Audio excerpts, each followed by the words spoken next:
Hi, my name is Brian McKerrow, and the reason for this post is to respond to this week's events regarding the debate over same-sex marriage. Now let me be quite clear, I do not have a problem with same-sex marriage. What I have a problem with is the group that's called the gay, lesbian and transgender group, whom I support wholeheartedly, but like many groups, like the so-called feminist groups, movements, women's rights movements, none of them come under an umbrella of equality. Why do we not have an equality rights movement? And why do I talk about all this? Because the progenitor of all these people, their fathers and children, when they are themselves children, have no inalienable rights.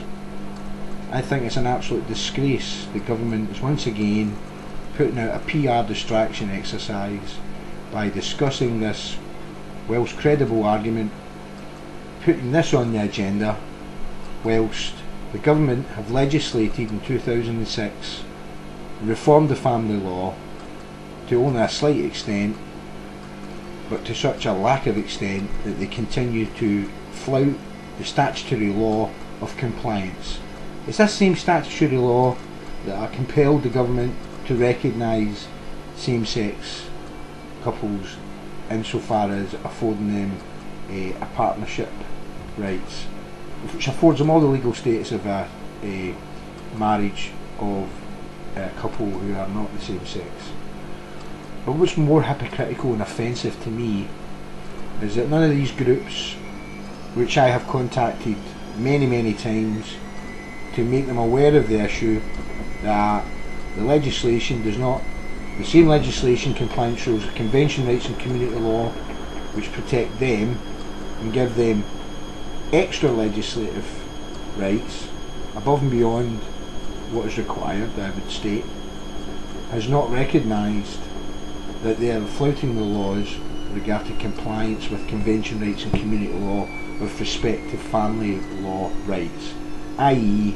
a child has no inalienable right to expect or be obliged to have family life with their father. It's a disgraceful indictment on this society. I have just contacted Pink News, I've contacted Women's Aid. I would notice as well that we have ministers for equality in women. Why? We don't have equality for men then? Men go to war, die for their countries, but when they come back, their partners can close the door on them arbitrarily and deny them access to their children. And the government tell you, oh, but you do have rights because you can go to court to apply for them. Well, I'm sorry, I shouldn't have to go to a court to apply for my inalienable rights as is afforded me under convention rights and community law. This government have failed to produce proof that when they legislated in 2006 they applied the statutory test of compliance. They refuse.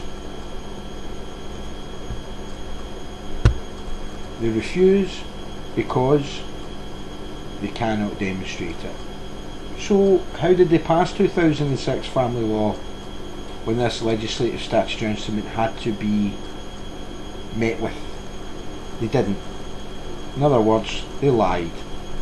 And when the Queen gave it royal assent, it was given royal assent without that statutory instrument being adhered to. If you don't believe me, go and ask any politician to invoke their parliamentary privilege and request to see proof that we've refused. And for a parliamentarian to accept this or be given this as an answer is in direct violation of their statutory rights as a parliamentarian. But are any parliamentarians pointing this out? No. And indeed people like me who have tried to hold both the BBC, who represent the fourth column of democracy, journalism, and MSP, SNP representatives, have had me put in jail under a spurious piece of legislation where they have averred that they felt threatened by me, merely when I use words like "you will be held to account," when I mean they'll be held to account through the natural and lawful remedies available to me. But instead they've been allowed to interpret that, and I have been in jail for 10 days. I have still to wait to face a trial. So how can I be punished and put in jail for 10 days without a trial? Yes, ladies and gentlemen, here is the madness of your government. They are discussing more rights already afforded to a group who have legal status in law and have not even considered or appraised and given, which they're legally entitled to do, inalienable rights to children and their rights to have their father have rights to see them. It's an absolute disgrace. I would post this on YouTube and wait for any group who think that they are more important than this issue, and I will tell them they are not. Get in the queue. The first thing we must address is the rights of children and their right to family life.